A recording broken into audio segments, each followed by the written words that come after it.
Je vous salue tous dans le précieux nom de notre Seigneur Jésus-Christ. Qu'il vous bénisse tous richement.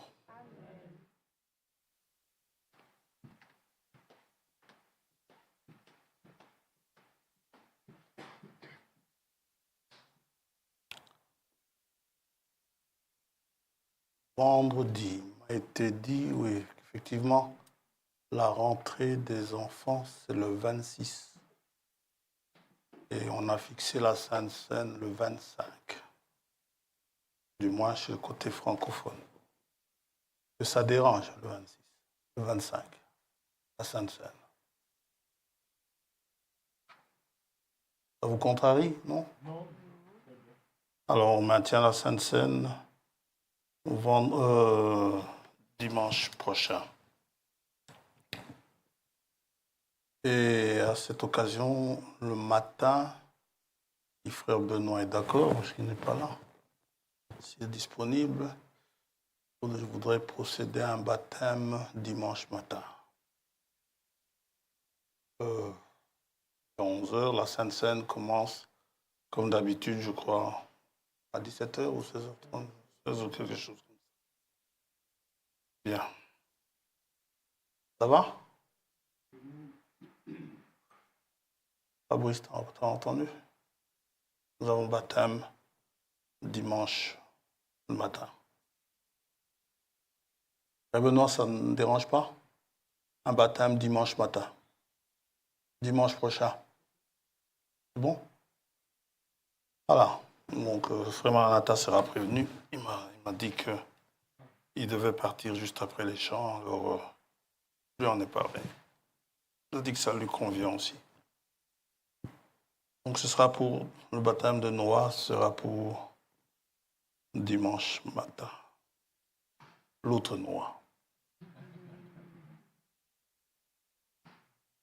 La sœur Astrid demande à ce qu'on prie pour elle.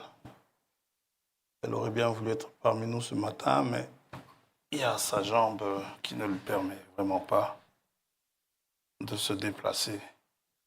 Nous la saluons dans le précieux nom de Jésus-Christ, notre Seigneur. Je crois qu'elle suit en ligne. Et puissions-nous justement prier pour cela. Que puissions-nous prier pour notre sœur. Prions. Père céleste, Dieu Tout-Puissant, les choses qui nous arrivent nous permettent ainsi d'expérimenter tes attributs. Et dans tes attributs de guérisseur, nous avons placé toutes nos espérances dans cela, sachant que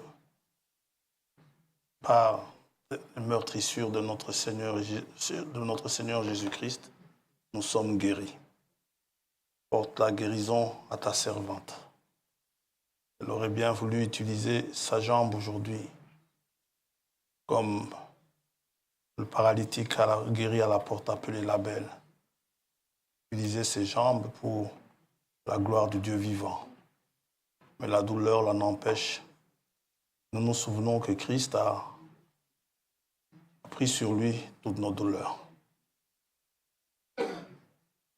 Visite-la là où elle est, tu la bénisses, et tu lui donnes la santé et aussi la joie de te chanter, de te louer.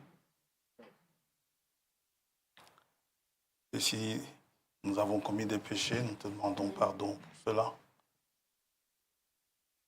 Que tu nous assistes. Au nom de Jésus-Christ, nous te demandons aussi ce matin de bien vouloir ouvrir les Écritures pour nous.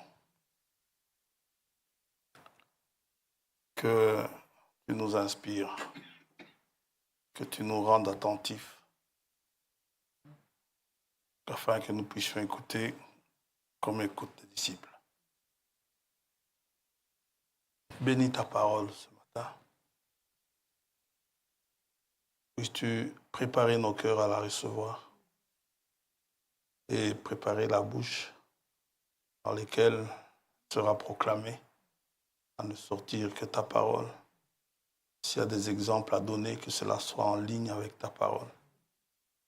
Au nom de Jésus-Christ, notre Seigneur et Sauveur, nous avons prié. Amen. Amen. Dieu vous bénisse. C'est demain que tu pars. Ok.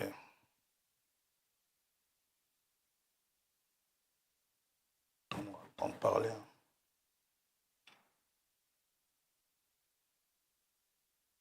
Nous allons nous lever, nous allons lire dans 2 Pierre, chapitre 1er.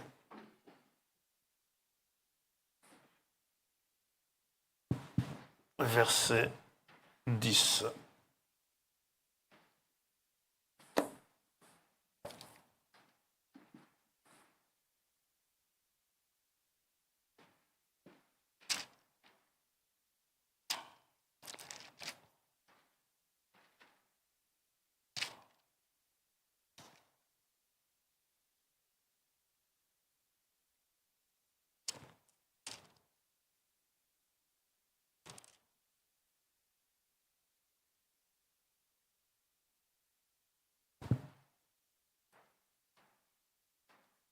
Excuse-moi, c'est 1 Pierre 2. Attendez. Je ne sais pas si ça confondu mes notes.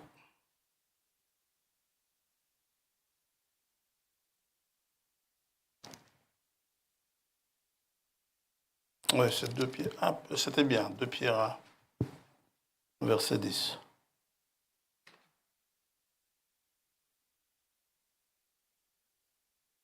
C'est pourquoi, frères, appliquez-vous d'autant plus à affermir votre vocation et votre élection, car en faisant cela, vous ne broncherez jamais. C'est ainsi en effet que l'entrée dans le royaume éternel de notre Seigneur et Sauveur Jésus-Christ vous sera largement accordée. L'entrée dans le royaume. Voilà pourquoi je prendrai soin de vous rappeler ces choses, bien que vous les sachiez, que vous soyez affermis dans la vérité présente. Ce sont des rappels en ce qui lui concerne. Et je regarde comme un devoir, aussi longtemps que je suis dans cette tente, de vous tenir en éveil par des avertissements, car je sais que je la quitterai subitement, ainsi que notre Seigneur Jésus-Christ me l'a fait connaître. Mais j'aurai soin qu'après mon départ, vous puissiez toujours vous souvenir de ces choses. Ce n'est pas, en effet, en suivant des fables habilement conçues que nous vous avons fait connaître la puissance et l'avènement de notre Seigneur Jésus-Christ, mais c'est comme ayant vu sa majesté de nos propres yeux. Car il a reçu de Dieu le Père honneur et gloire, quand la gloire magnifique lui fit entendre une voix qui disait « Celui-ci est mon Fils bien-aimé, en qui j'ai mis toute mon affection. » Et nous avons entendu cette voix venant du ciel lorsque nous étions avec lui sur la sainte montagne. Amen. Que Dieu bénisse sa parole. Dimanche passé, nous avons parlé de cette sainte montagne. Et en ce qui concerne les lieux, même les hommes, même les objets, le qualificatif de saint est toujours lié à la proximité du Dieu saint. La montagne est sainte parce que le Dieu saint y est descendu. La sainte montagne dont parle Pierre ici était sainte parce que le Saint de Dieu y était. Et le Saint de Dieu étant Jésus-Christ de Nazareth, n'est-ce pas? Jean 6, 69.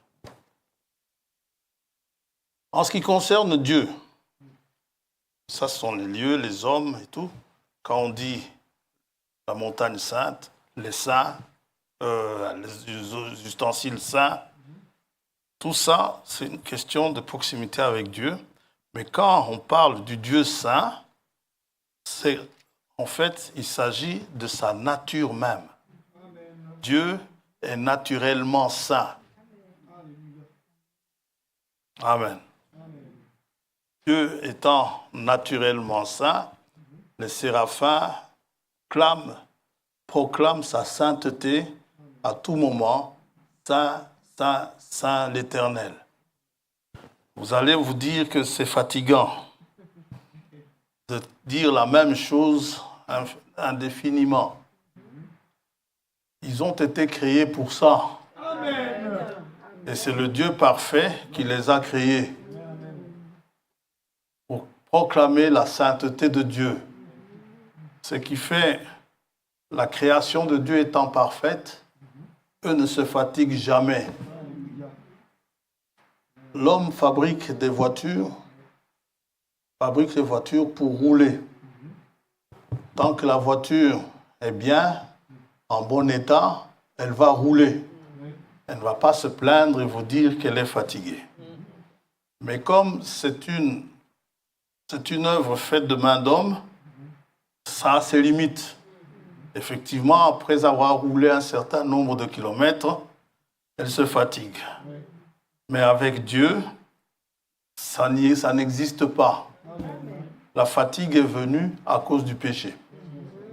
Les séraphins n'ont jamais péché. Et Dieu lui-même, il est le Saint d'Israël. Ésaïe 17.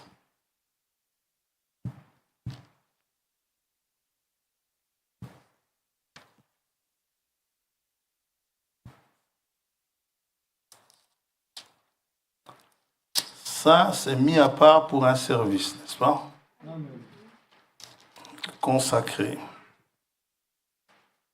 destiné à être rempli.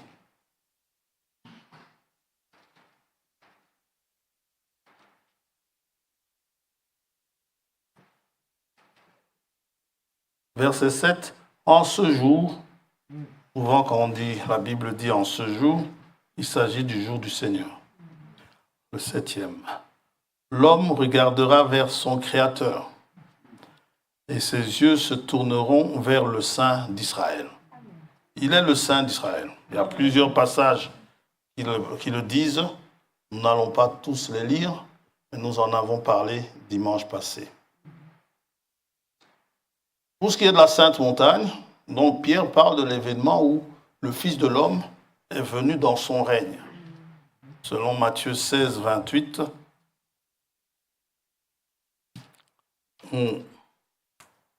Jésus-Christ dit ceci à ses disciples.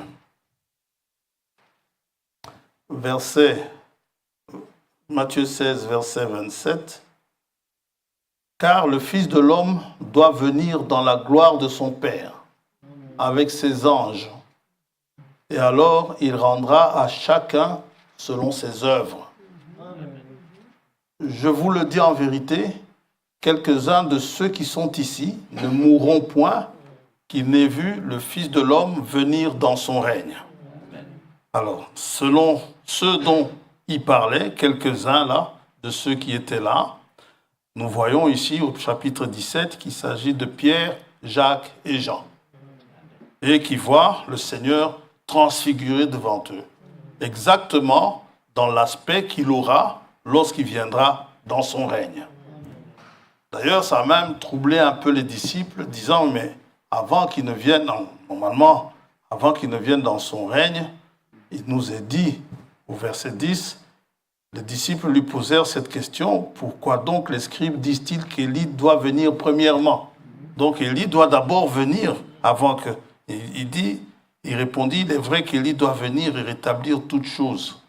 Mais je vous dis qu'Élie est déjà venu, qu'ils ne l'ont pas reconnu et qu'ils l'ont traité comme ils ont voulu. De même, le Fils de l'homme souffrira de leur part.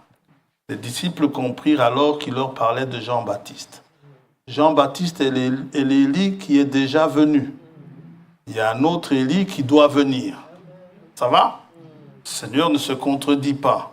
Au verset 11, quand il dit « il est vrai qu'Élie doit venir », c'est qu'il y en a un qui doit venir.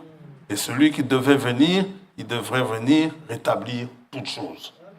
Et c'est Élie qui est envoyé, n'est-ce pas, à la fin des temps, pour rétablir toutes choses, tout ce qui a été perdu tout au long des âges, n'est-ce pas, sur la divinité, sur les cultes, sur tout ce qui a été annoncé dans l'Ancien Testament.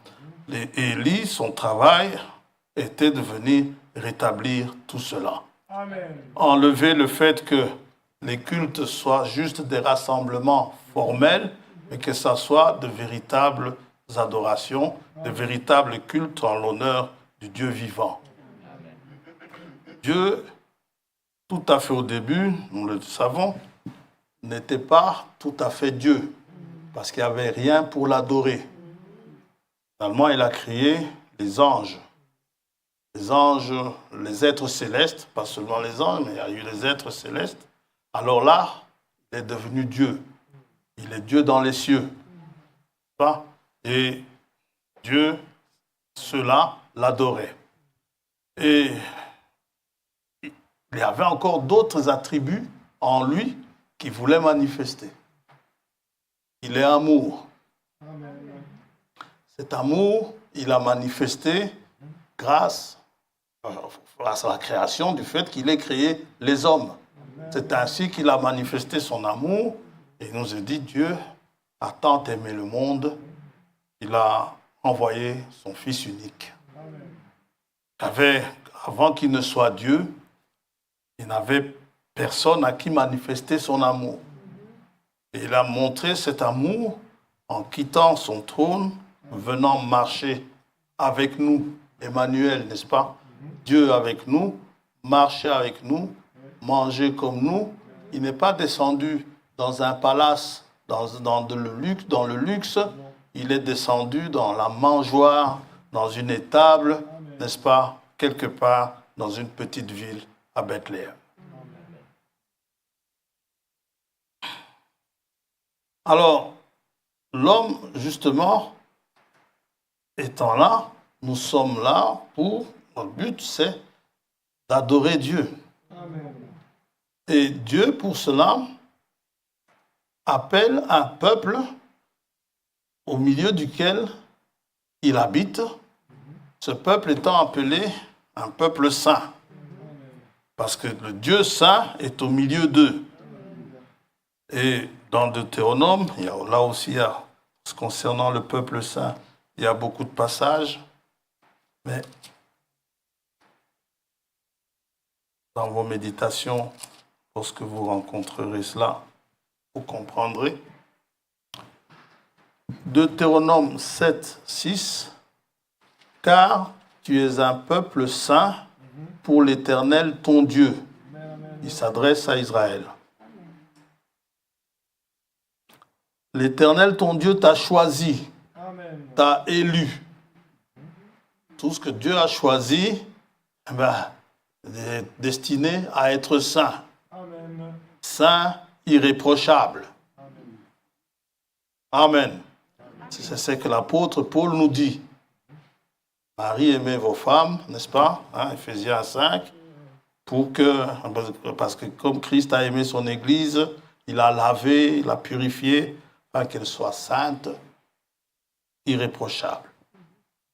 Tu as choisi pour que tu sois un peuple qui lui appartienne entre tous les peuples qui sont sur la face de la terre.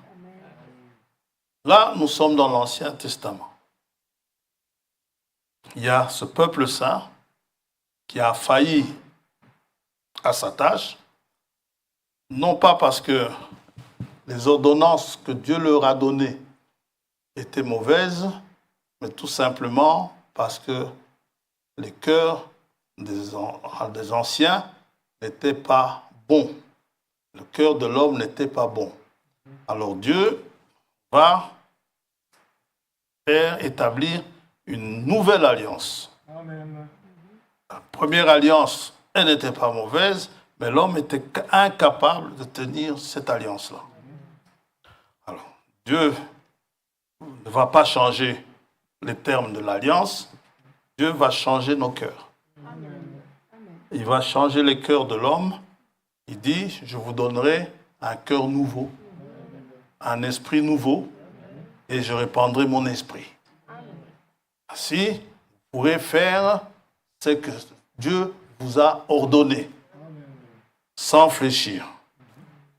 Et dans le Nouveau Testament, lorsque nous lisons les épîtres, nous voyons que, pas seulement eux, je ne les cite pas tous, mais on va citer plus connus, les Corinthiens, les Éphésiens sont appelés saints. Amen. Pourquoi sont-ils appelés saints? Dans 1 Corinthiens 12, il est question du baptême du Saint-Esprit. Il y a le Saint-Esprit les a baptisés, a été répandu sur eux. S'ils sont saints, c'est par le Saint-Esprit. C'est le Saint-Esprit qui les rend saints. Chez les Éphésiens, ils ont été scellés du Saint-Esprit. N'est-ce pas? Ils ont été baptisés, scellés, et l'Église, née à la Pentecôte, est formée de saints. Ça va? Il ne faut pas attendre qu'on meure, n'est-ce pas? Et qu'on vérifie s'il y a eu des miracles dans votre vie et qu'on vous canonise saint. Non. On n'a pas besoin d'être canonisé. Nous sommes appelés saints, comme il est dit aux Corinthiens, par vocation. Il y avait des saints aussi à Philippe. Philippiens 1, chapitre, donc verset 1.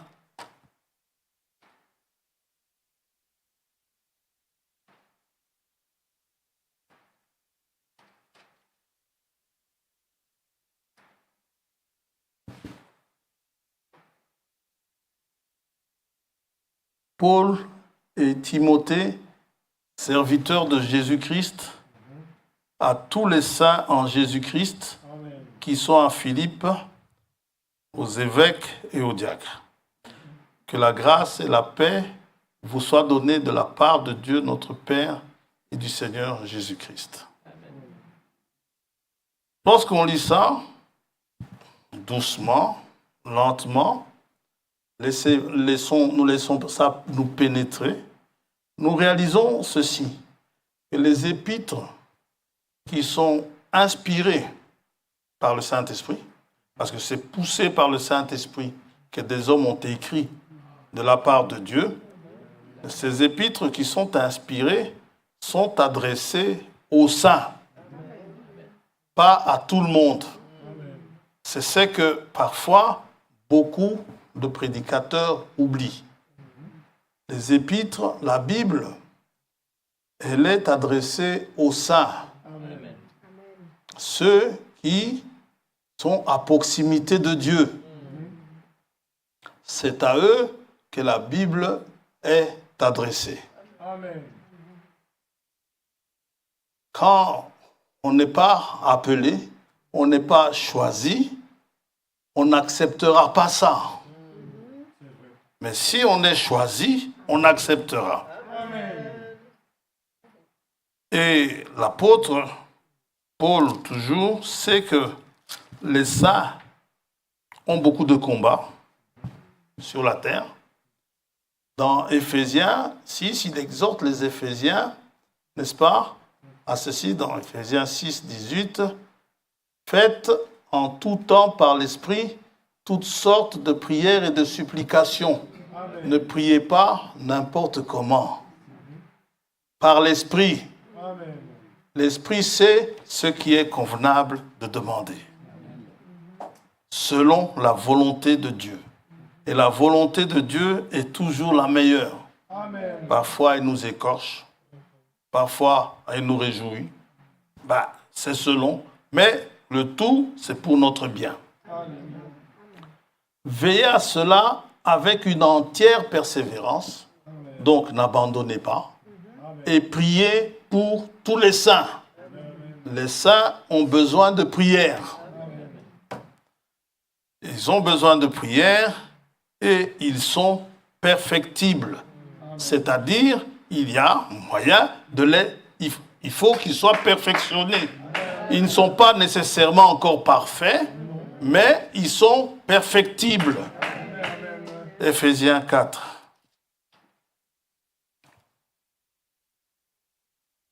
C'est-à-dire, on va le rendre parfait. C'est ça, perfectible. Verset 11. Et il a donné les uns comme apôtres. Il n'est pas dit, il a donné les uns aux apôtres. Non. Il a donné les uns comme apôtres. C'est l'apôtre qui est donné. Ce ne sont pas les fidèles qui sont donnés. Les autres comme prophètes. Ça va? Donc, s'il donne des prophètes, les prophètes nous sont donnés à nous. Les autres comme évangélistes. Les évangélistes également. Les autres comme pasteurs et docteurs. Ce qui signifie que vous n'appartenez pas au pasteur. Dites amen à ça. D'ailleurs, c'est quasiment, si Dieu a donné, ce sont les pasteurs qui vous appartiennent. Amen. Voilà. Ok. Pourquoi il a donné? Dans un but. Pas pour qu'on en fasse n'importe quoi, mais pour le perfectionnement des saints. Amen. En vue de l'œuvre du ministère et de l'édification du corps de Christ. Pendant 2 ans, non. Jusqu'à ce que nous soyons tous parvenus à l'unité de la foi et de la connaissance du Fils de Dieu, à l'état d'homme fait. Comment est-ce qu'on vient à la connaissance du Fils de Dieu? Nul ne peut dire Jésus est le Seigneur si ce n'est par le Saint-Esprit. C'est par une révélation du Saint-Esprit, n'est-ce pas? Nous en arrivons à sa connaissance. La connaissance, ça veut dire quoi? Ça veut dire ce qu'il est exactement. Que lorsque nous avons un besoin, savoir que ce Jésus-là peut satisfaire mon besoin. Nous savons que mon besoin n'est pas plus grand que lui. Nous savons que lui, il est plus grand que mon besoin.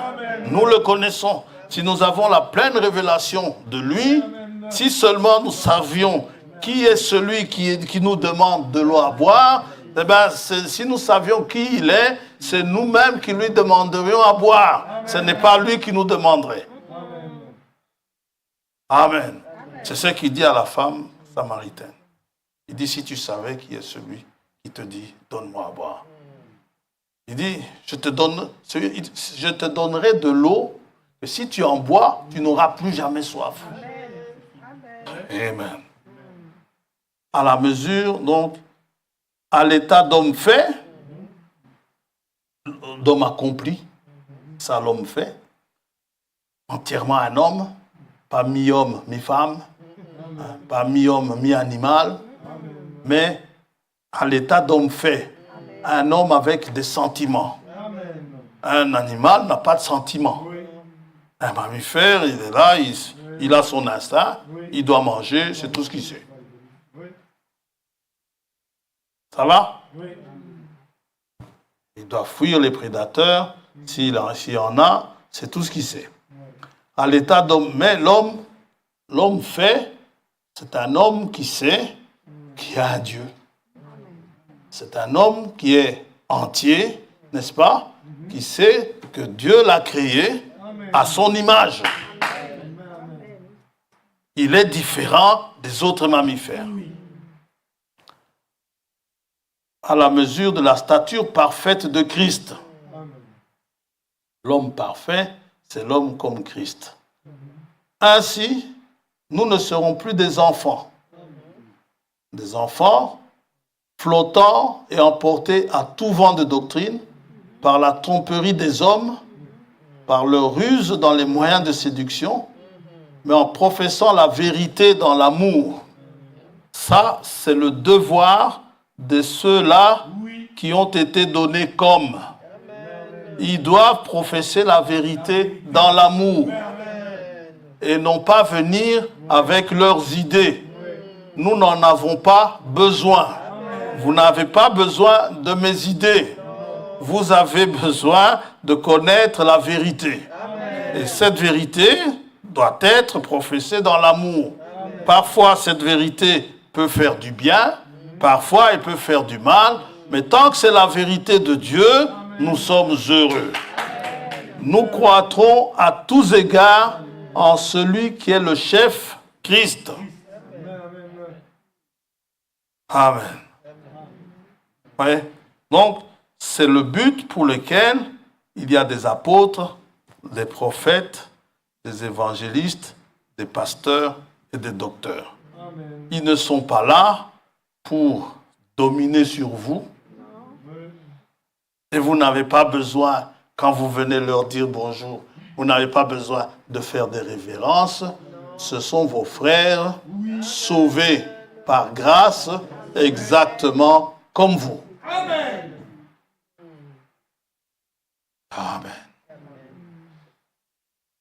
Mais il faut les prendre, surtout prendre le message donné comme étant, si c'est la vérité, comme étant la parole de Dieu. Amen. La parole est la vérité. Amen. Maintenant, ce Dieu saint qui appelle un peuple saint, on va encore dans Pierre. 1 Pierre, chapitre 1er.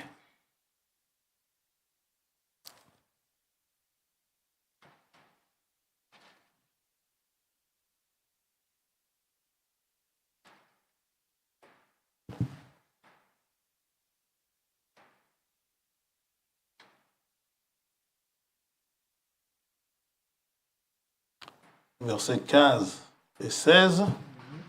Mais puisque celui qui vous a appelé est saint, vous aussi soyez saints dans toute votre conduite. Selon qu'il est écrit, vous serez saints, car je suis saint. Donc, si je dois vous lire ça, je dois vous dire, soyez saints, n'est-ce pas? Comme votre... Comment on dit ça? Soyez saints dans toute votre conduite. Selon qu'il est écrit, vous serez saints, car je suis saint. Maintenant, si je vous dis, soyez saints, cela ne me donne pas le droit de venir vous taper sur la tête. Toi, tu es mondain. Toi, tu dois être saint. Non, non. L'apôtre dit bien, selon qu'il est écrit, vous serez saints, car je suis saint. Ce qui signifie, quand Dieu a prononcé, soyez saints, il n'y a aucun doute là-dessus, vous serez saints. Parce que sa parole ne revient jamais à lui sans avoir accompli ce dont pourquoi elle a été prononcée. Maintenant, s'il la prononce au travers d'un prédicateur, tant que ça vient de Dieu, c'est sûr, vous serez saints. Si vous êtes appelés, ne commencez pas à vous sanctifier vous-même.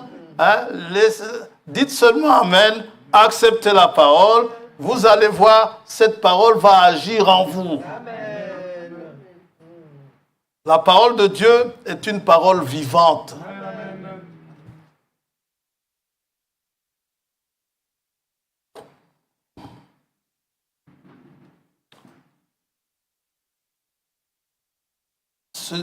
Il appelle un peuple saint, pourquoi? Éphésiens chapitre 1er. Pourquoi il appelle ce peuple saint? Il n'appelle pas n'importe quel peuple. Il doit appeler des saints. Ça va? Pourquoi?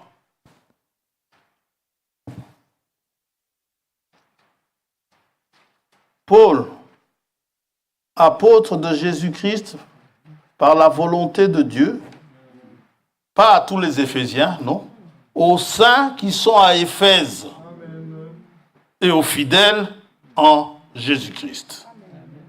C'est à ceux-là que c'est adressé. Verset 4, en lui, Dieu nous a choisis, élus, avant la fondation du monde, pour que nous soyons saints et irréprochables devant lui. Donc, si vous êtes un élu, ne vous inquiétez pas là-dessus. Vous serez saints. Aussi vrai que nous sommes ici ce matin, vous serez saints parce que Dieu a décidé ainsi. Soyons saints et irréprochables devant lui. Il nous a prédestinés dans son amour à être ses enfants d'adoption par Jésus-Christ, selon le bon plaisir de sa volonté. Pourquoi? Pour célébrer la gloire de sa grâce dont il nous a favorisés dans le bien-aimé. Donc il nous appelle à une célébration. Ça va? À un service à effectuer, à une fonction à accomplir, à une tâche à accomplir qui consiste à le célébrer. À célébrer sa gloire, à célébrer sa grâce, à célébrer son amour, à célébrer sa sainteté, à célébrer ses attributs qu'il nous a révélés. Amen. Ça va? Si Dieu vous a révélé sa grâce, si vous êtes un compositeur de cantiques, vous allez composer un cantique sur la grâce de Dieu. Si vous a révélé sa miséricorde, vous allez, si vous êtes un compositeur, si vous avez ce don-là, vous composerez un cantique qui célèbre la miséricorde de Dieu. Louez l'Éternel, car il est bon. Celui qui a composé cela, il a eu la révélation de la bonté de Dieu et de sa miséricorde. Et il a eu la révélation de sa miséricorde qui dure à toujours. Hein? Il a commis des fautes plusieurs fois, mais la miséricorde de Dieu a toujours été manifestée en sa faveur. Amen. Et vous de même, si vous n'êtes pas compositeur, lorsque vous faites votre prière avant de vous coucher ou à votre lever de votre lit, n'est-ce pas, le matin, si Dieu vous a révélé que le fait de se lever le matin est une grâce que l'on reçoit, quand vous allez faire votre prière du matin, vous allez dire merci à Dieu pour la grâce qu'il vous a accordée d'être en vie. Et si vous devez aller travailler, pour la grâce qu'il vous accorde, n'est-ce pas, d'avoir les moyens physiques d'aller travailler. Tout est grâce.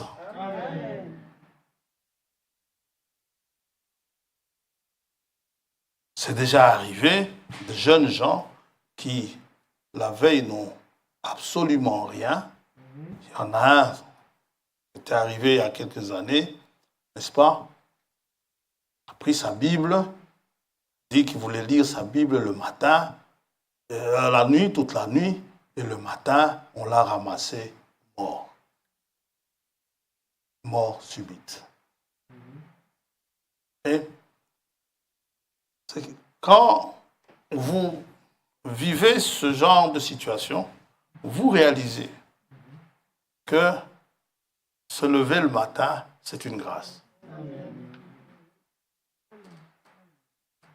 On fait beaucoup de programmes. Demain, je ferai telle chose.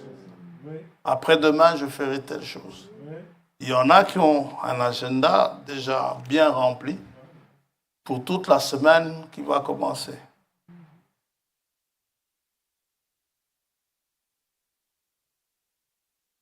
Je devais contacter une dame qui est venue du Congo. Je lui ai demandé si elle était disponible aujourd'hui, après le culte. Elle me dit, mon agenda est serré. Maintenant, dit, je t'appellerai quand j'aurai le temps. Ok, ça marche. Maintenant, cet agenda pourra être honoré. Pour autant, que Dieu fasse grâce. Amen. Ouais. Et ma prière est que Dieu lui fasse grâce. Qu'elle fasse ce qu'elle doit faire. Oui. Dans 1 Pierre, chapitre 2, puisque nous avons été appelés à célébrer la gloire de sa grâce, ça nous donne ceci, c'est que nous avons été appelés à une certaine fonction. Quand c'est pour Dieu, lorsqu'on est appelé à travailler pour Dieu, on appelle ça un sacerdoce. Amen. 1 Pierre, chapitre 2.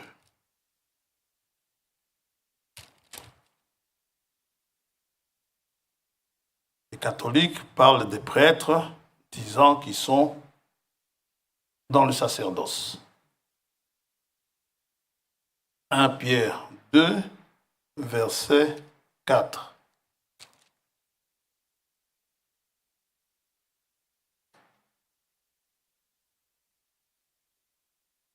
Approchez-vous de lui qui salue le Seigneur, Amen. qui est bon. Approchez-vous de lui, pierre vivante. Lui, Amen. la pierre vivante. Lui, les pierres vivantes. Amen. Pierre rejetée par les hommes, Oui. mais choisie, élue. C'est de lui qu'il s'agit dans Ésaïe quand il dit mon élu. Mais choisie et précieuse devant Dieu. Amen. Et vous-même, nous, comme des pierres vivantes, pas des pierres mortes, inertes, non, des pierres vivantes, édifiez-vous pour former une maison spirituelle. Amen.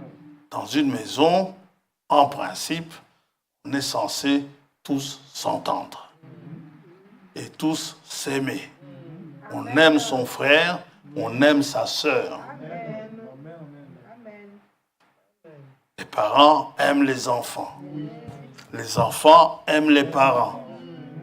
C'est ça, une bonne maison. Amen. Mais dans une maison où il y a des tiraillements, c'est une maison divisée. Et Satan a réussi à diviser beaucoup de maisons, ou même à éloigner les uns des autres avec cette histoire qu'on appelle les smartphones. Il n'y a plus quasi de communion entre des frères et des sœurs ou les enfants et les parents. Vous êtes à table, chacun avec son téléphone à côté. Dès que vous vous levez de table, chacun va dans sa chambre avec son téléphone. C'est ça, hein? Alors, maintenant, avant que ces smart n'arrivent, nous avions l'habitude de rire ensemble, papa, maman et les frères et sœurs. Aujourd'hui, vous les entendez rire eux seuls dans leur chambre.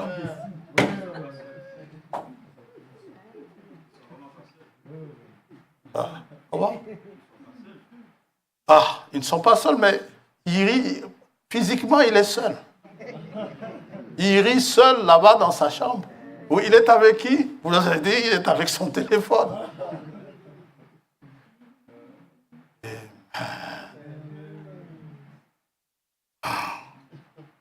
Ça, ce sont les maisons actuelles. C'est un très bon outil, les smartphones. Mais il est diviseur dans les maisons. Alors, chacun avec son smart. Si vous dites non, je préfère ne pas leur en acheter, mais vous les exposez à des choses malencontreuses. C'est-à-dire, pour avoir un smart, ils sont parfois prêts à tout. Alors, il vaut mieux leur en acheter. Essayez de les exhorter, de leur parler, avoir un peu des moments ensemble, vous n'en avez pas. Vous posez des questions, on vous répond par des syllabes. cherchant à se débarrasser de vous le plus vite possible. Papa, il m'ennuie. Maman, elle m'ennuie.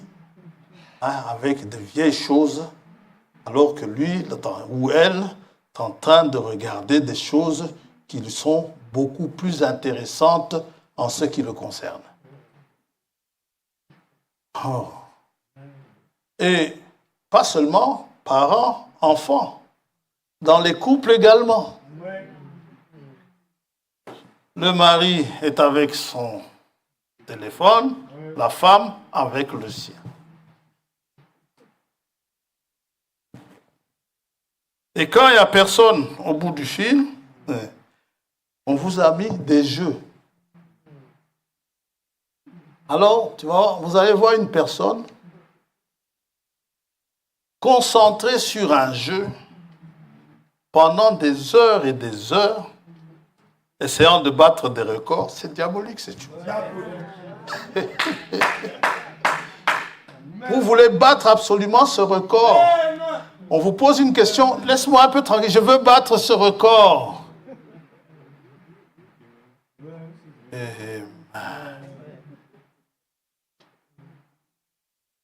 On n'a plus le temps, les uns pour les autres.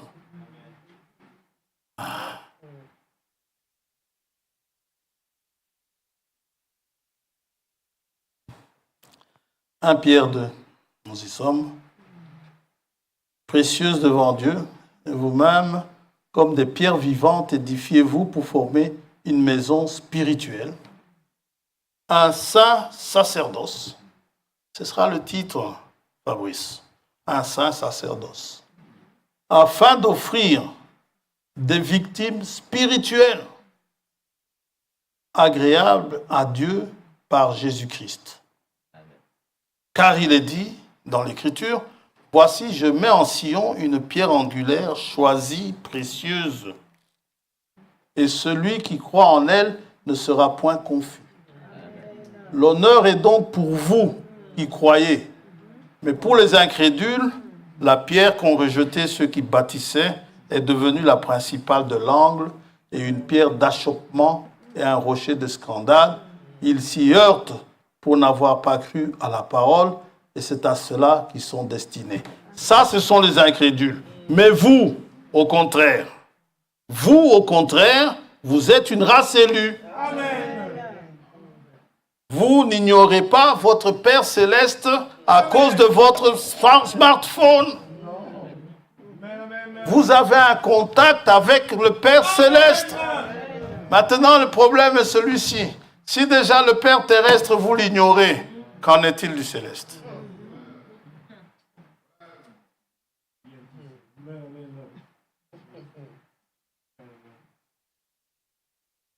Vous êtes une race élue, un sacerdoce royal, une nation sainte. Ça, on l'a vu donc, vous êtes une nation sainte, on l'a vu, on en a parlé dimanche passé. Un peuple acquis, afin que vous annonciez les vertus de celui. Voilà pourquoi il nous a appelés à célébrer la gloire de sa majesté et aussi annoncer les vertus de celui qui vous a appelés des ténèbres à son admirable lumière. Vous qui autrefois n'étiez pas un peuple et qui maintenant êtes le peuple de Dieu. Vous qui n'aviez pas obtenu miséricorde et qui maintenant avez obtenu miséricorde.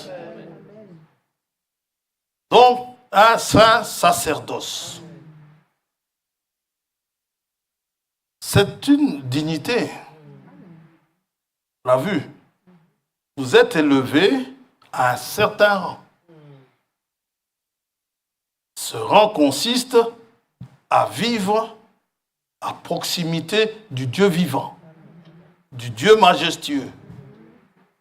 Et le saint sacerdoce que vous devez exercer, là, le service que vous avez à effectuer,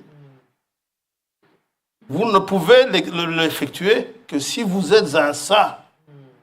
Parce que le sacerdoce en lui-même n'est pas saint, il est saint parce qu'il est exercé par des saints pour un Dieu saint. C'est pour ça que le sacerdoce est saint. Il est exercé donc auprès du Dieu saint. Amen. Ce sacerdoce consiste en quoi? Ce service. Il y a le culte, par exemple. Ce culte aujourd'hui, là. Nous sommes là pour la gloire de Dieu. Amen. Nous ne sommes pas venus juste pour écouter un sermon. Hein? Je veux voir la gloire de Dieu. Et comment est-ce que je peux m'attendre à cela? Mais il a dit, là où 2 ou 3 sont assemblés en mon nom, je suis au milieu d'eux. Moi, je viens avec la ferme conviction qu'il est là. Amen. Quel autre service Dieu attend de nous? La louange, l'adoration, Amen. prière, et nous avons vu dans 1 Pierre des offrandes de victimes spirituelles. N'est-ce pas? Amen. Dans le sacerdoce, on est donc appelé à entrer dans la présence du Dieu vivant. Amen. C'est ce qui rend ce sacerdoce saint, c'est ce qui nous rend saints également, étant à proximité de Dieu. Les anges sont saints. Quand on parle des saints anges, c'est pour dire que ce sont des êtres qui vivent à proximité de Dieu. Amen. C'est pas qu'ils aient une sainteté en eux. La sainteté, c'est Dieu qui l'est. C'est sa nature. Amen. Dieu, on ne dit pas que Dieu a une sainteté. Dieu est saint. Amen. C'est sa nature. Amen. Dieu est amour, c'est sa nature. Amen. On ne dit pas que Dieu a beaucoup d'amour. Non. Dieu est amour. Amen. Et il doit manifester ça. Amen. Dans le jardin d'Éden, si on va au commencement, avant la chute, il n'y avait pas besoin de sacerdoce. On ne voit nulle part un endroit où Adam, avant la chute, et même après, ce n'est pas relaté, mais je suis sûr qu'il l'a fait après, il n'y avait pas de sacerdoce. Adam, on ne le voit pas en train d'adorer, hein, ni même de prier. Mais l'Éternel, Dieu, parcourait le jardin vers le soir. Il venait, il parlait avec eux. Il y avait une communion entre eux. Amen. Quand la chute est arrivée, Dieu est descendu encore, comme toujours, pour avoir cette communion. Dieu aimait bien cette communion qu'il avait. Amen. Adam, lorsqu'il a fallu le voir Adam, lorsqu'il a entendu la voix de Dieu, le premier réflexe qu'Adam a eu, c'était de se cacher. Retenez bien ça. Et non pas dire, oh, Dieu grand et redoutable, non, non. Le premier réflexe qu'il avait, c'est de se cacher. Pourquoi? Genèse 3.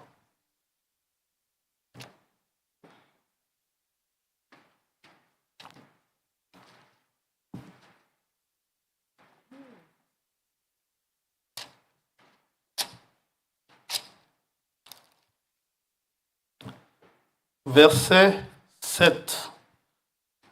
Les yeux de l'un et de l'autre s'ouvrirent, après avoir mangé de l'arbre qu'on leur a interdit de manger. Ils connurent qu'ils étaient nus, et ayant cousu des feuilles de figuier, ils s'en firent des ceintures. Alors ils entendirent la voix de l'Éternel Dieu qui parcourait le jardin vers le soir, et l'homme et sa femme se cachèrent loin de la face de l'Éternel, rien qu'en entendant la voix de Dieu. Ils se sont cachés au milieu des arbres du jardin. Mais l'Éternel Dieu appela l'homme et lui dit, « Où es-tu » Il répondit, « J'ai entendu ta voix dans le jardin et j'ai eu peur parce que je suis nu et je me suis caché. » Et l'Éternel Dieu dit, « Qui t'a appris que tu es nu ?» est-ce que tu as mangé de l'arbre dont je t'avais défendu de manger? L'homme répondit, la femme, ce n'est pas de ma faute. La femme que tu as mise auprès de moi m'a donné de l'arbre et j'en ai mangé. Autrement dit, Seigneur, c'est un peu de ta faute. Ici à la maison, ça ne va pas, Seigneur, à cause de l'enfant que tu m'as donné. Il me cause des soucis, cet enfant.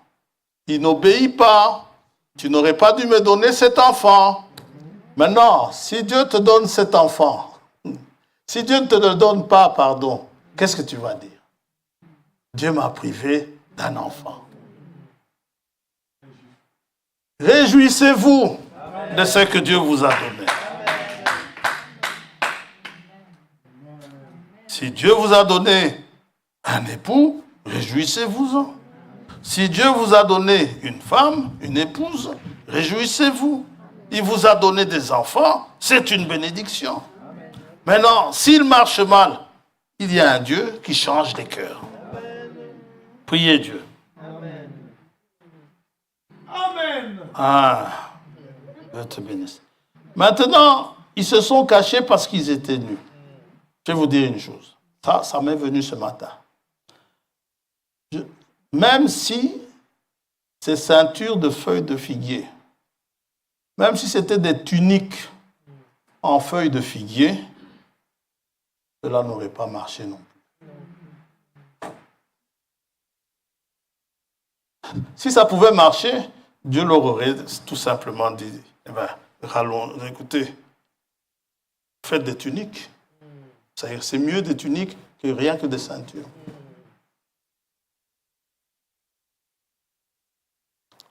Je leur aurais tout simplement dit, rallongez vos ceintures, que ça devienne plus long. Ouais, mais ça n'a pas marché du tout. Maintenant, tous ces pasteurs qui pensent habiller de force les gens, les fidèles, en les menaçant de l'enfer, sachez que tout ce que vous ferez pour vous sauver, ça ne marchera jamais.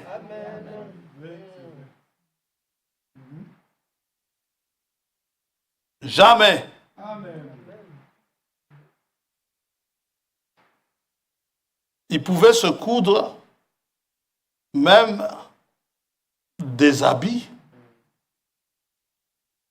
en tissu, autant d'habits qu'ils auraient voulu, autant de couches d'habits qu'ils auraient pu mettre, ça n'aurait toujours pas marché.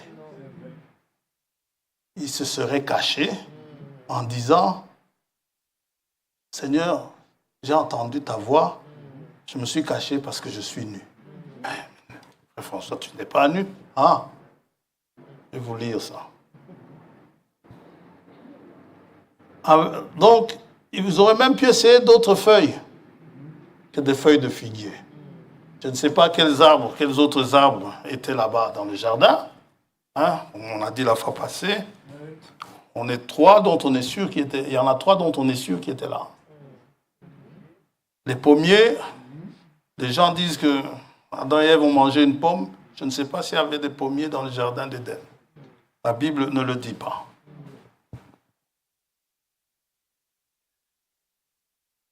Donc, rien n'aurait marché s'ils avaient essayé d'eux-mêmes, même en peau d'animaux. D'ailleurs, je ne pense pas qu'à ce moment-là, eux, ils savaient déjà ce que c'était que de tuer. Parce qu'ils mangeaient, sœur Suzanne, ils mangeaient de l'herbe des champs. Amen. Voilà, ça, c'est un amen qui m'est envoyé. Verset 20, toujours Genèse 3. Adam donna à sa femme le nom d'Ève, car elle a été la mère de tous les vivants. Amen. L'Éternel Dieu fit à Adam et à sa femme des habits de peau et il les en revêtit. Ça marche. Amen. Qui a fait des habits de peau? Dieu. C'est Dieu. Amen. Ce n'est pas Adam. Non. Dieu n'avait pas à taper sur la tête d'Adam, sois saint, habille-toi d'une manière sainte. Non. C'est Dieu qui l'a habillé. Ça a été comme ça au commencement. Dieu ne change pas. Amen. S'il change, c'est qu'il s'est trompé. Donc, c'est Dieu qui a tué l'animal, Dieu étant le premier sacrificateur. Il n'a pas envoyé un ange le faire. Il l'a fait lui-même. Il n'a pas dit à Gabriel, habille-les. Plus tard, il va y avoir des sacrificateurs. Passons Abel, passons Noé, n'est-ce pas? Passons tous. Ils ont offert des sacrifices.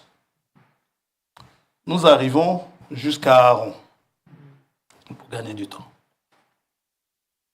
Tout en gardant l'image de ce Dieu saint au milieu de son peuple, qui est saint. Comme dans le jardin d'Éden, ils étaient saints. Puisque Dieu, le Dieu saint était avec eux, jusqu'à ce que Dieu les chasse. Maintenant, quand Dieu les a chassés, dans sa nature, Dieu ne voulait pas, après avoir créé l'homme, Dieu ne voulait pas être inaccessible à l'homme. Mais Dieu ne pouvait pas rester avec l'homme qui venait de chuter comme cela, côte à côte.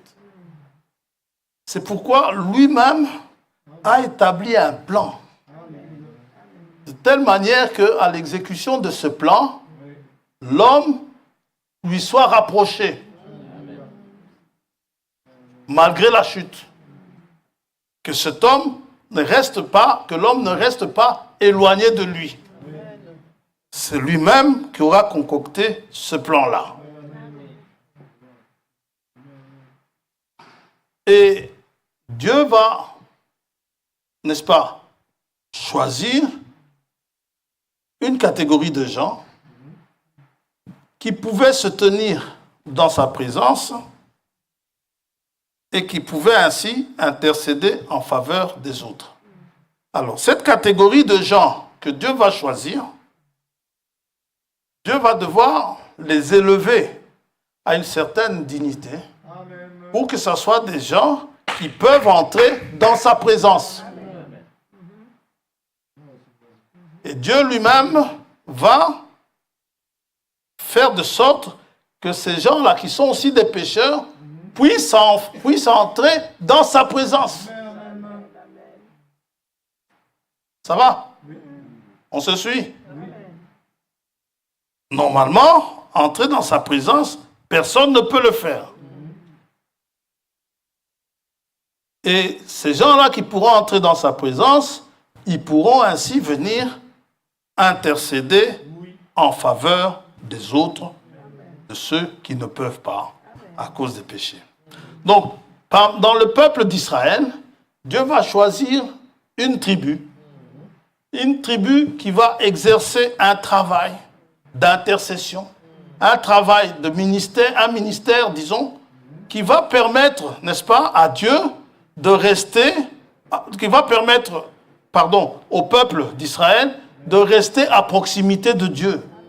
Et cette tribu que Dieu choisit, c'est la tribu de Lévi. Ce sont les Lévites. Parmi les Lévites, il va encore prendre une catégorie de gens qui vont pouvoir offrir des sacrifices que l'on appelle des sacrificateurs. Et là, on entre dans le sacerdoce d'Aaron. Mais on ne va pas parler de ça aujourd'hui, mais c'est juste pour vous montrer ce que Dieu a fait. On va arriver à nous. Et maintenant, permettant que ce Dieu-là, que ce peuple-là puisse venir à proximité de lui, nous devons savoir qu'on ne peut s'approcher de Dieu que sur des bases que Dieu lui-même a établies. Je ne peux pas m'approcher de Dieu avec mon idée. Amen.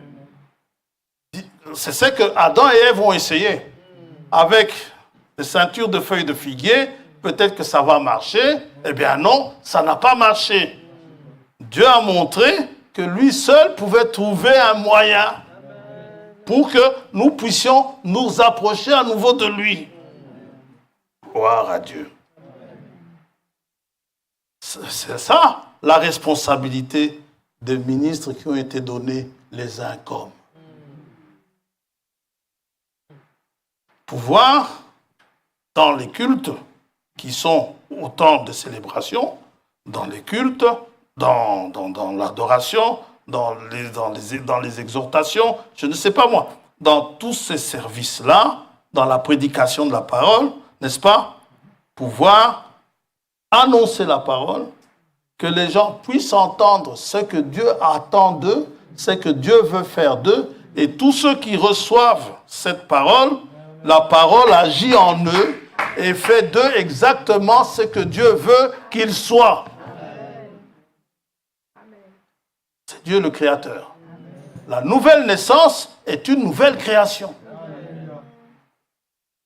Et c'est Dieu le Créateur. L'homme ne peut pas créer. Nicodème m'a demandé, est-ce que je dois rentrer dans le ventre de ma mère, moi qui suis déjà vieux, pour naître? Non, non, non. Il dit, toi, tu es docteur en Israël. Et en plus, si tu ne comprends déjà pas les choses terrestres, comment vas-tu comprendre les célestes?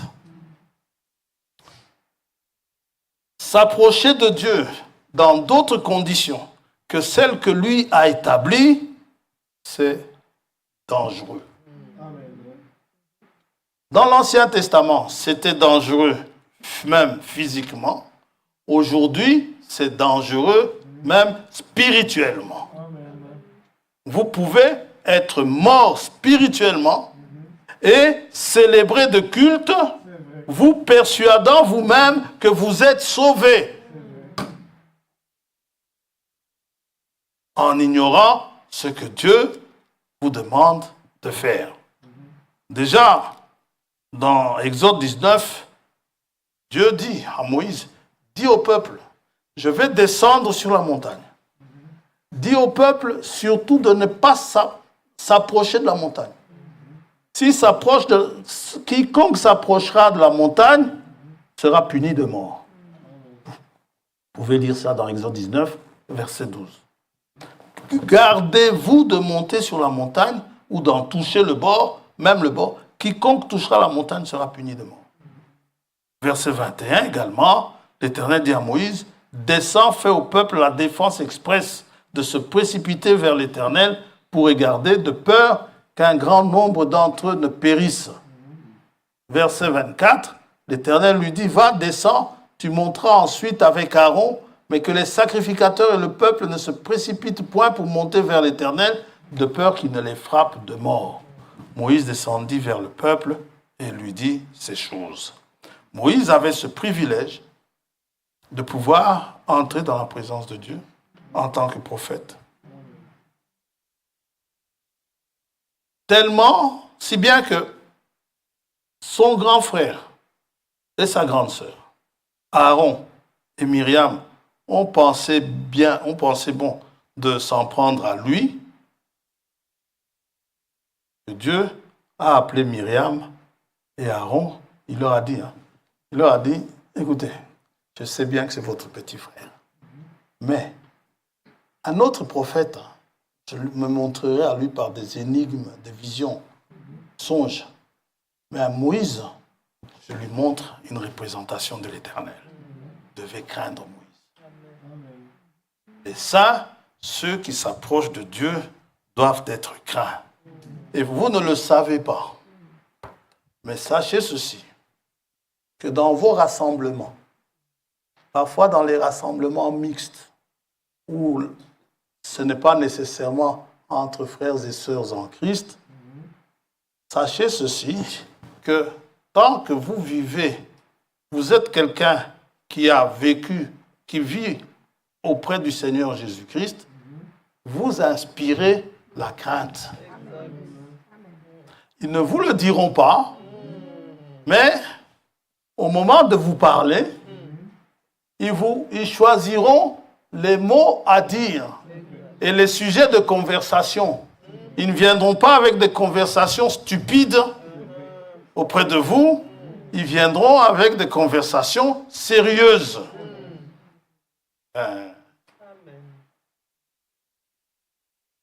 Seulement, si vous vous familiarisez trop avec eux, alors là, c'est autre chose. Mais tant que vous restez, je ne vous demande pas de rester comme des statues. Soyez naturels. Soyez naturellement saints. Ne vous efforcez pas à être saints. Oui, frère. Non, ça ne vous sert à rien. On continue. On va bientôt commencer à atterrir. Je l'espère, il y a encore beaucoup de passages.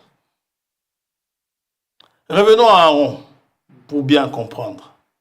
Dans Exode 25, Dieu dit ceci. Au verset 8, « Les enfants d'Israël me feront un sanctuaire et j'habiterai au milieu d'eux. » C'était le désir de Dieu d'habiter au milieu d'eux. Dieu va donner à Moïse toute une série d'instructions sur la construction du tabernacle et la fabrication des ustensiles du temple. Ça va? Mais maintenant, arrivé au service, il y a l'appel d'Aaron et de ses fils. C'est la première chose qui arrive. Fais approcher, verset, Exode 28, fais approcher de toi Aaron, ton frère et ses fils, et prends-les parmi les enfants d'Israël pour les consacrer à mon service dans le sacerdoce. Aaron et les fils d'Aaron, Nadab, Abihu, Éléazar et Itamar. Verset 2, directement, tu feras à Aaron, ton frère, des vêtements sacrés pour marquer sa dignité et pour lui servir de parure. Dans Genèse, la première chose que Dieu a faite, c'est de leur trouver des habits. Ici aussi, les sacrificateurs, pour entrer dans la présence de Dieu, il y a d'abord la première chose sur laquelle Dieu veille, ce sont les vêtements sacrés. Et ces vêtements-là ne devaient pas aller être cousus chez n'importe quel couturier, n'est-ce pas, disant, moi je veux que ça soit plutôt... Non, il fallait coudre cela par des gens à qui Dieu avait donné l'esprit pour qu'ils travaillent cela artistement, pour que ça soit exactement comme Dieu voulait que ça soit. Et il devait être conduit par le Saint-Esprit pour coudre ces vêtements-là.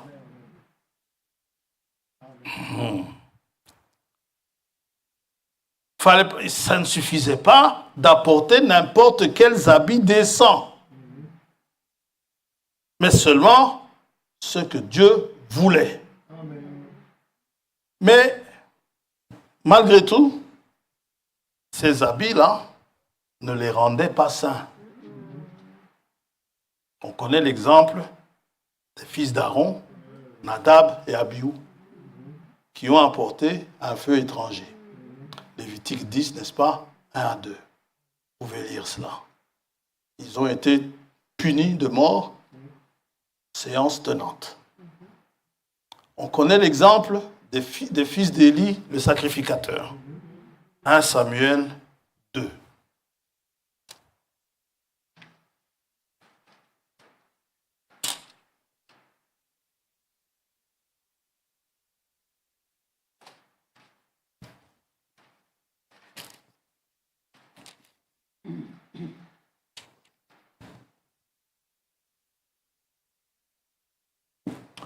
Verset 12.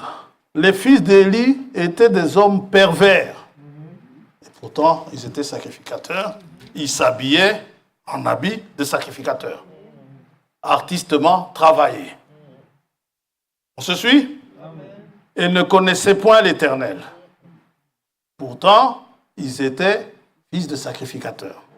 Et voici quelle était la manière d'agir de ces sacrificateurs à l'égard du peuple.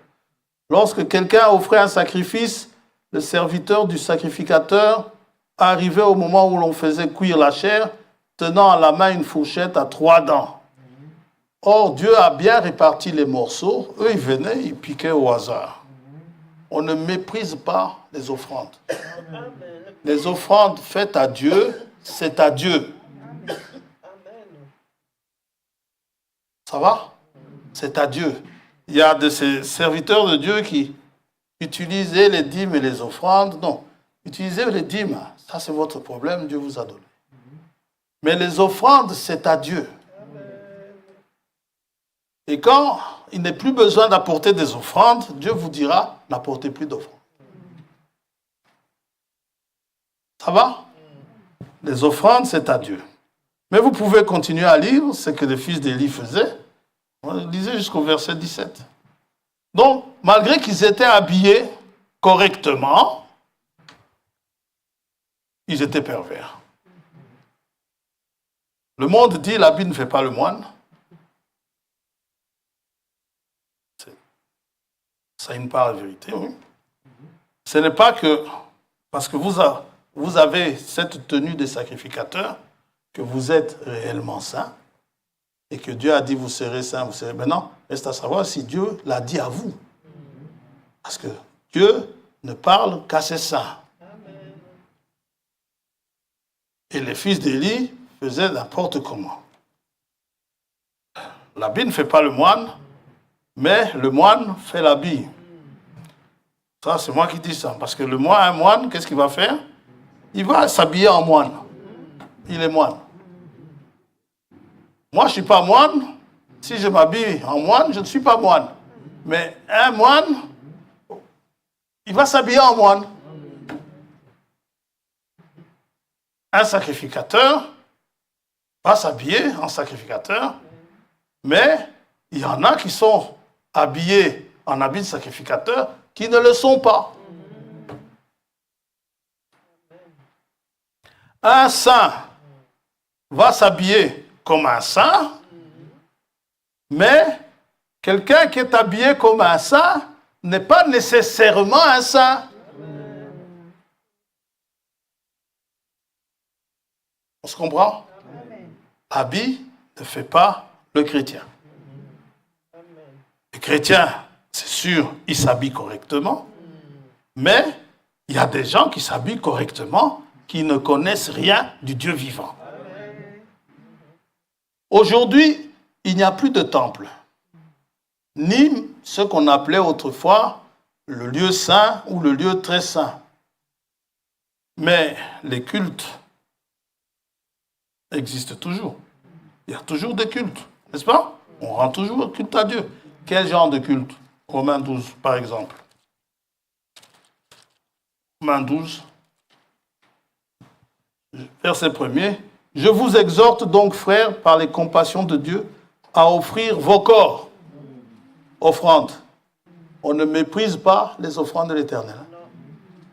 Vos corps comme un sacrifice vivant, saint, agréable à Dieu, ce qui sera de votre part un culte raisonnable.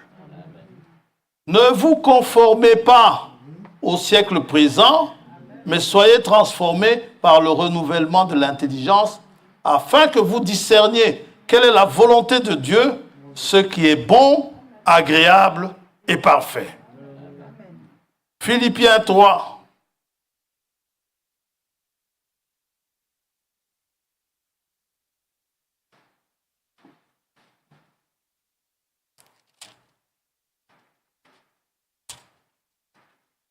Philippiens 3.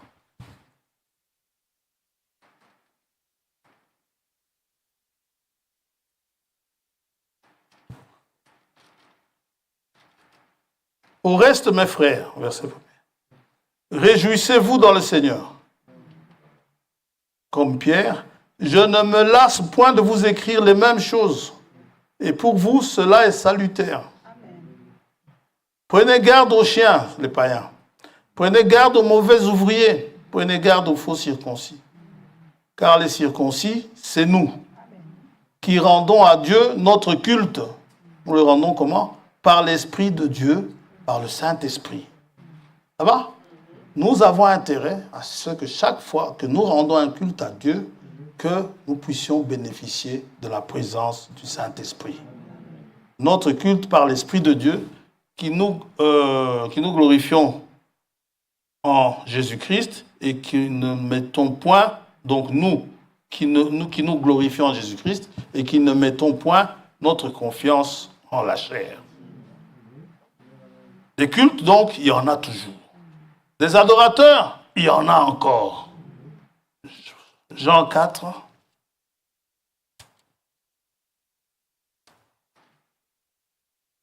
Mais il n'y a plus de lieu saint, il n'y a plus de temple. Les Juifs sont mal barrés parce qu'ils ont refusé le Seigneur Jésus-Christ. Jean 4, 19, ils se sont achoppés à la pierre, ils se sont heurtés, hein, n'est-ce pas? Jean 4, verset 19. Seigneur, lui dit la femme, je vois que tu es prophète. Nos pères ont adoré sur cette montagne. Et vous dites, vous, que le lieu où il faut adorer est à Jérusalem. Femme, lui dit Jésus, crois-moi, l'heure vient où ce ne sera ni sur cette montagne, ni à Jérusalem, que vous adorerez le Père. Vous adorez ce que vous ne connaissez pas. Nous adorons ce que nous connaissons, car le salut vient des Juifs. Mais l'heure vient, et elle est déjà venue, où les vrais adorateurs adorent le Père en esprit et en vérité, car ce sont là les adorateurs que le Père demande. Dieu est esprit, et il faut que ceux qui l'adorent en esprit et en vérité. Les adorateurs d'aujourd'hui adorent Dieu en esprit et en vérité. Donc il y en a toujours. Nous avons lu tout à l'heure, il y a toujours des prières et des supplications par l'esprit. Il y a toujours des cantiques par l'esprit. Ces choses-là existent toujours. On comprend donc par là, c'est le Saint-Esprit qui nous rend saints. C'est le Saint-Esprit qui rend saint notre service. Tant qu'on le fait par le Saint-Esprit, c'est un saint service. Romains 15.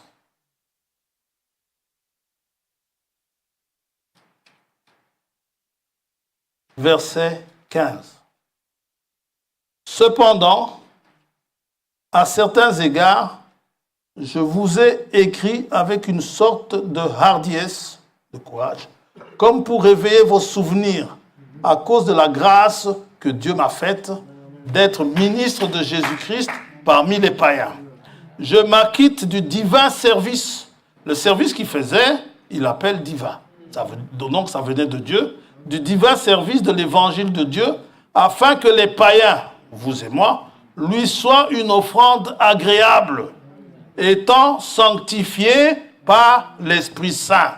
C'est l'Esprit Saint qui nous rend saints. Alors, maintenant que l'Esprit Saint nous rend saints, les feuilles de figuier, pour paraître devant Dieu, finit les feuilles de figuier. Tel que je suis habillé là, tel que vous êtes habillé là ce matin, ça peut être considéré comme des feuilles de figuier. Ce n'est pas cette veste, cette chemise que Dieu attend de moi. Ça va? Cette parole, maintenant, nous passons dans le domaine spirituel. Cette parole est esprit et vie. Ce qui est spirituel se reflète dans le naturel. Quelqu'un qui s'habille indécemment, déjà dans son esprit, il est indécent.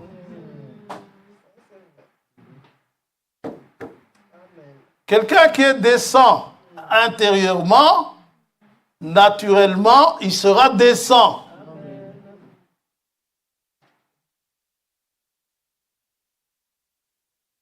Continue.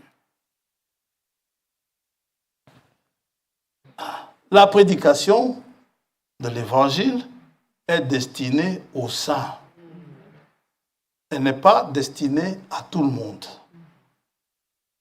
Quand le Saint-Esprit réprimande les mauvais comportements, quand le Saint-Esprit réprimande les mauvais habillements, quand le Saint-Esprit réprimande les mauvais cultes, les saints sont touchés par la parole. Ils ont en eux un capteur qui capte la parole et ils reconnaissent qu'ils sont mal habillés. Ils reconnaissent qu'ils rendent un mauvais culte à Dieu.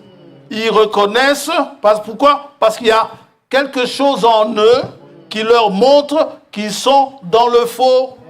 Ce n'est pas la prédication, c'est le Saint-Esprit. Une prédication sans l'aide du Saint-Esprit, elle est vide. Alors, s'ils sont mal habillés, s'ils se comportent mal, ils se repentiront et ils reviendront à Dieu. Si vous doutez, regardez les Corinthiens. Les Corinthiens, ils se comportaient très mal. Le Saint-Esprit les a sérieusement réprimandés au travers de Paul. Paul leur a écrit une deuxième lettre. Il a dit, vous vous êtes repentis. Est-ce que Paul est allé taper sur leur tête? Non.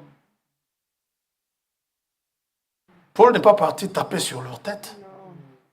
Paul leur a écrit, poussé par le Saint-Esprit. Quand il leur a écrit, poussé par le Saint-Esprit, les choses qu'ils ont faites, ils ont reconnu que c'était mauvais. Ils en ont pleuré. Lisez la deuxième lettre aux Corinthiens.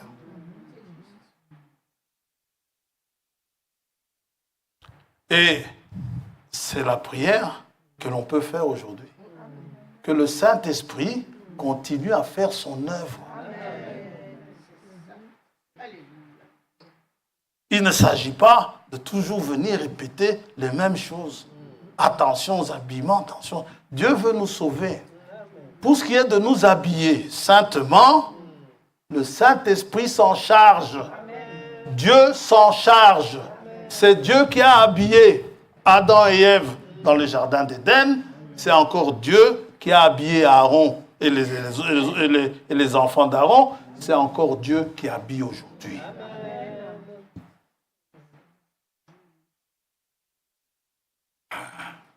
Ouais. Et François, c'est vrai ça. Nous allons terminer. Les autres, les incrédules, vous aurez beau prêcher, ils ne changeront jamais. Ils vont partir, ils vont dire, vous, les branhamistes, d'abord on va vous taxer de branhamistes. Vous, les branhamistes, vous exagérez. Je parle de prédications inspirées par le Saint-Esprit. Je ne parle pas de prédications où je viens, je vise quelqu'un ici dans la salle et puis je commence à le torpiller. Ce n'est pas fait pour ça. Ou venir me justifier. Ce n'est pas fait pour ça. Et non pas ce qui m'aura été dit à la maison, t'as vu un tel comment il était, ou non. Ce n'est pas le rôle. Pour dire ce que le Saint-Esprit demande de dire. Et non pas ce que les gens ont dit, il s'est passé telle chose à tel endroit, quand ils sont partis. Ma soeur a marié sa fille avant-hier. Maintenant qu'on vient de me dire, voilà, personne n'est venu me le dire. Ouais. Mais il fallait voir comment certains interviewent. Ce n'est pas mon affaire. Moi, je fais confiance au Saint-Esprit que dans ces situations-là, les chrétiens seront chrétiens.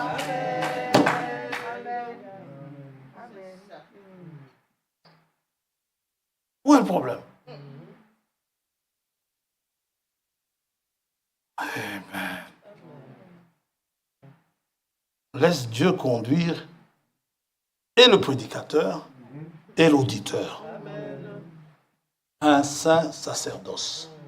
Dans ce saint sacerdoce, Dieu ne va plus parler à Moïse. Dis-leur de s'habiller comme cela, avec des habits comme cela, selon la dignité à laquelle ils ont été élevés.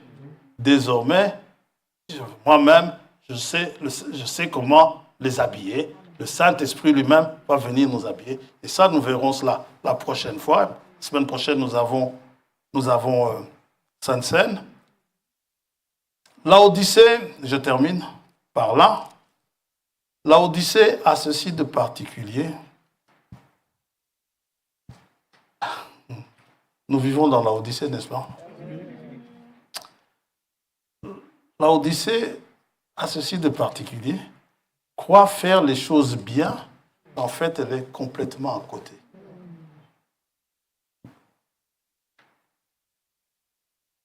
Apocalypse 3.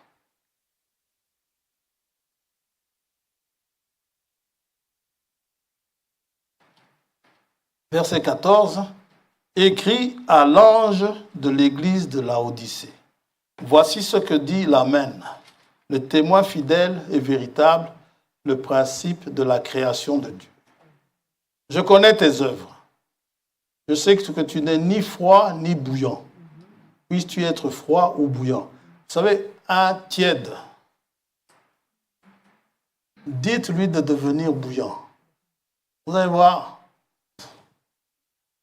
il va être bouillant. C'est comme la casserole qui bout.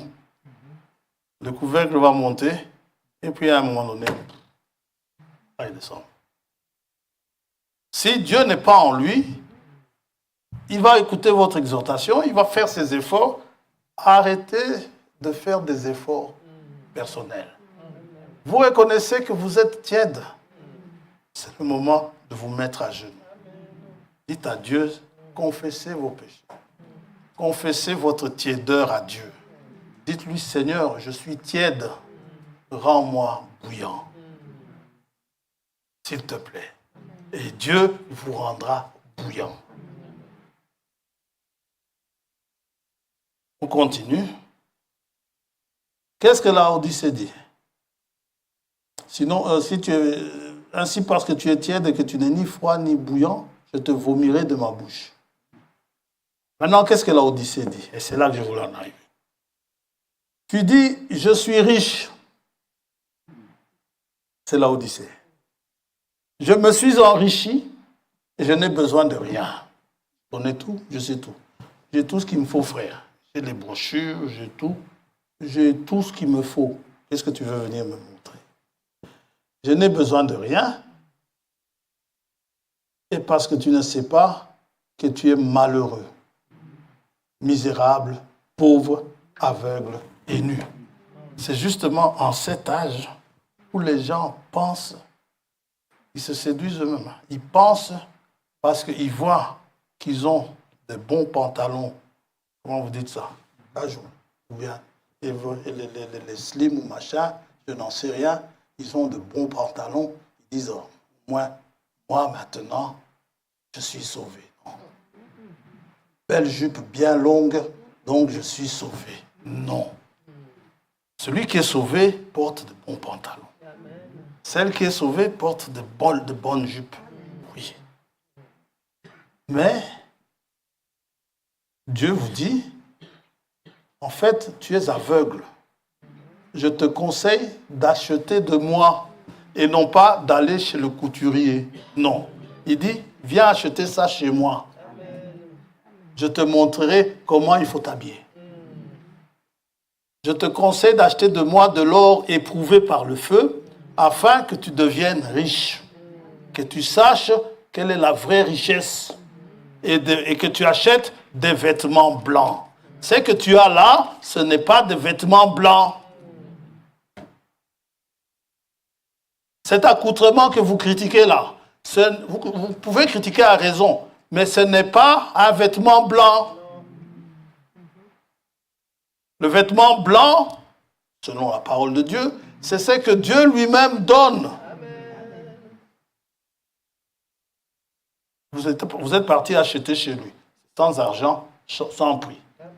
Afin que tu sois vêtu, pour que ta feuille de figuier ne laisse pas paraître ta nudité.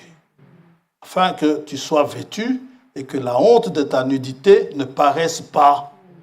Et viens aussi acheter auprès de moi, n'est-ce pas? Acheter de moi un collier pour oindre tes yeux afin que tu voies. C'est ainsi que sont habillés les sacrificateurs aujourd'hui. par le Saint-Esprit. Et il ne vous habille pas de la veste que vous avez achetée à l'avenue Louise, le Saint-Esprit. Si vous avez assez de quoi vous acheter quelque chose à l'avenue Louise, grand bien vous fasse, c'est très bien, mais il ne s'agit pas de ça.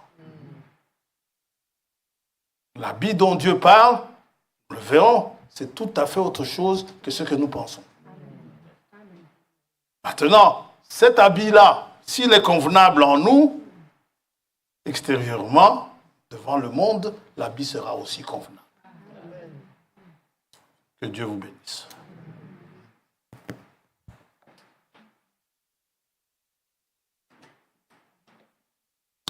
Frère Tombeau, ça ira? Connais-tu l'agneau de Dieu qui purifie?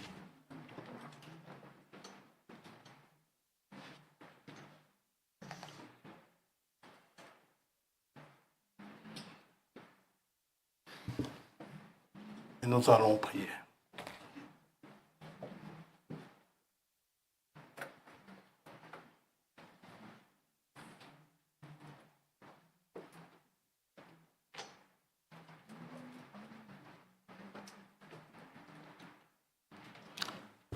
Il y a le frère Willy de Banzangungu.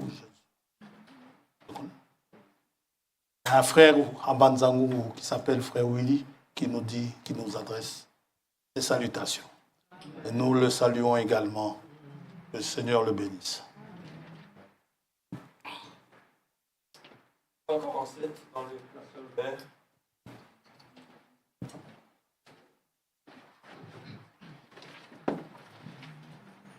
Es-tu l'amour de Dieu qui purifie? Par son sang, es-tu déjà lavé?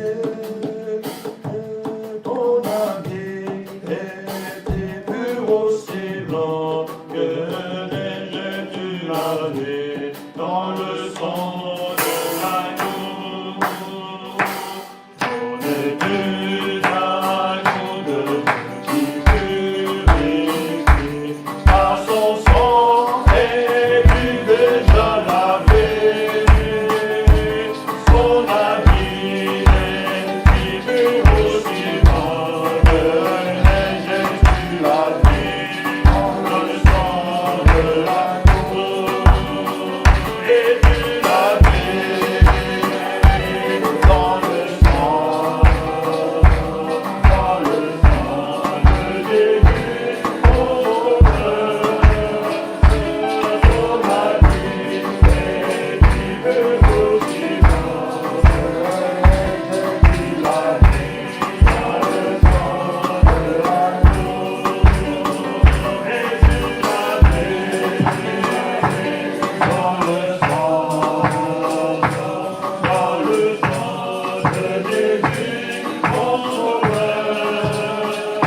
Jésus, par ton sang précieux,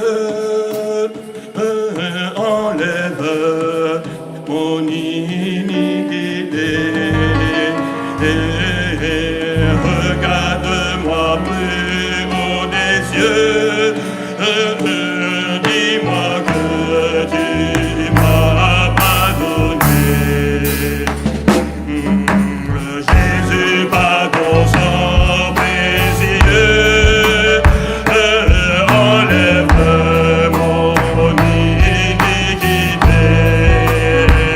Et regarde-moi du haut des cieux, dis-moi que Dieu m'a pardonné. J'ai longtemps erré que rebelle, mais j'entends ta voix qui m'appelle au pied de ta croix. Maintenant, pour enlever, et je me rends blanc, plus blanc que neige, plus blanc que neige, lavé dans le sang de l'agneau, je serai que neige, blanc, blanc, blanc, plus blanc que neige, plus blanc que neige, lavé dans le sang de l'agneau, je serai plus blanc. Oh, le fardeau de mon péché, et Dieu te serait au grand pour moi. Je veux en être délivré, et à cette heure, révèle-toi. Jésus, viens, sois ma délivrance, de me calmer ma souffrance, au pied de ta croix,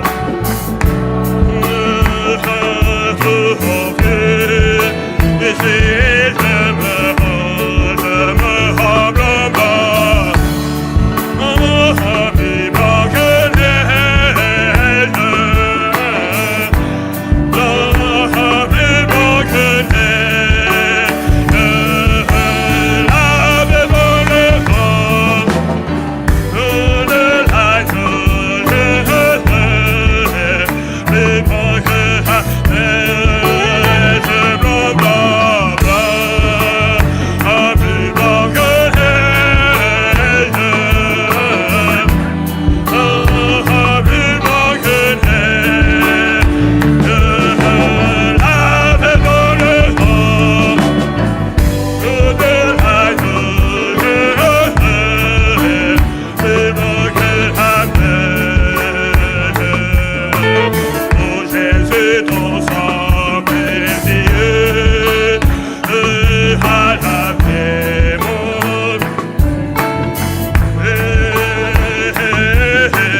oui, tu m'as répondu, ton amour a tout pardonné. Je te contemple et je puis croire. Par toi j'ai comblé de l'espoir. Au pied de ta croix, maintenant je me relève triomphant, triomphant, blanc, blanc, plus blanc que neige, plus blanc que neige, lavé dans le sang.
Que le Seigneur nous vienne en aide.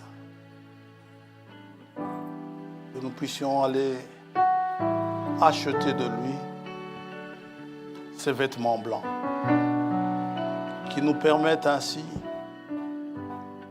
d'être habillés lorsque nous paraîtrons devant lui. Lorsque nous serons devant le trône et que nous proclamerons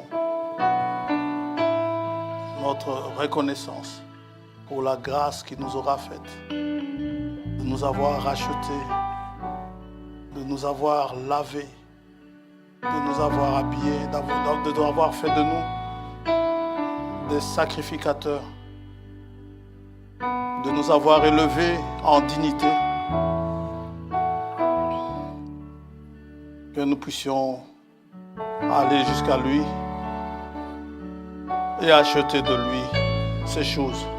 Nous ne voulons pas acheter cela au monde, du monde, mais nous voulons acheter de lui, car lui donne le véritable fin là, le véritable vêtement qui convient aux saints.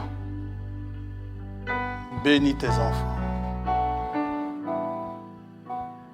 Seigneur notre Dieu, entends leurs prières, vois leurs besoins. Confirme ta parole en leur accordant ce dont ils te demandent, soit pour eux-mêmes, soit pour quelqu'un de cher, qui a besoin que tu interviennes.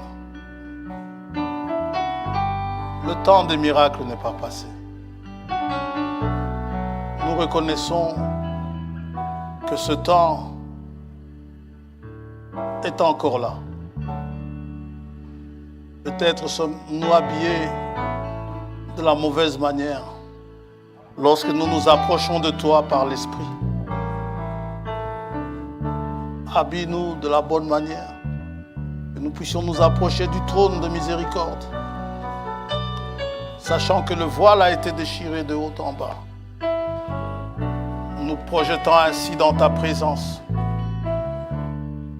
que nous puissions répandre nos cœurs devant toi, en faveur de tous ceux que nous aimons, qui ont besoin que tu interviennes, en faveur de nous-mêmes, si notre santé flanche, en faveur de nous-mêmes, si nous sommes égarés, en faveur de ceux qui nous tiennent à cœur, qui sont égarés. Que tu bénisses tes enfants, que tu te manifestes à eux, manifeste tes attributs. Et leur adoration et leur louange seront véritablement en esprit et en vérité. Sois béni, ô Saint d'Israël. Sois loué. Et nous nous attendons à toi pour nous rétablir dans la santé, afin que nous puissions exercer ce service d'une manière qui te soit agréable. L'adoration, la louange, le culte, les prières, les supplications. Envoie l'Esprit, ô Dieu, pour qu'il nous conduise. Nous te demandons tout cela au nom de Jésus-Christ, notre Seigneur. Parce que notre prière soit faite par l'Esprit Saint.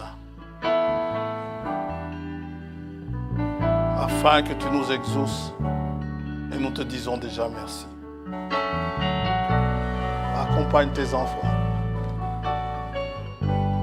Accompagne ton fils, notre frère qui doit voyager demain. Que tu sois avec lui. Que tu l'accompagnes. Que vraiment tu leur donnes, que tu restaures leur cœur. Et que tu rétablisses une communion avec les bien-aimés de là-bas.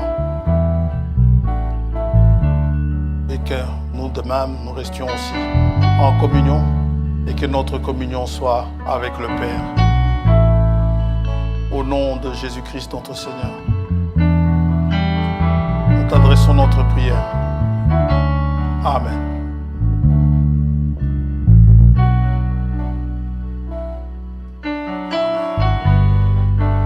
Dieu vous bénisse. Si frère Désiré leur dira bonjour, salutations de notre part, Père Jean-Pierre, tous les autres. Que Dieu t'accompagne. J'espère se revoir dans des circonstances plus joyeuses.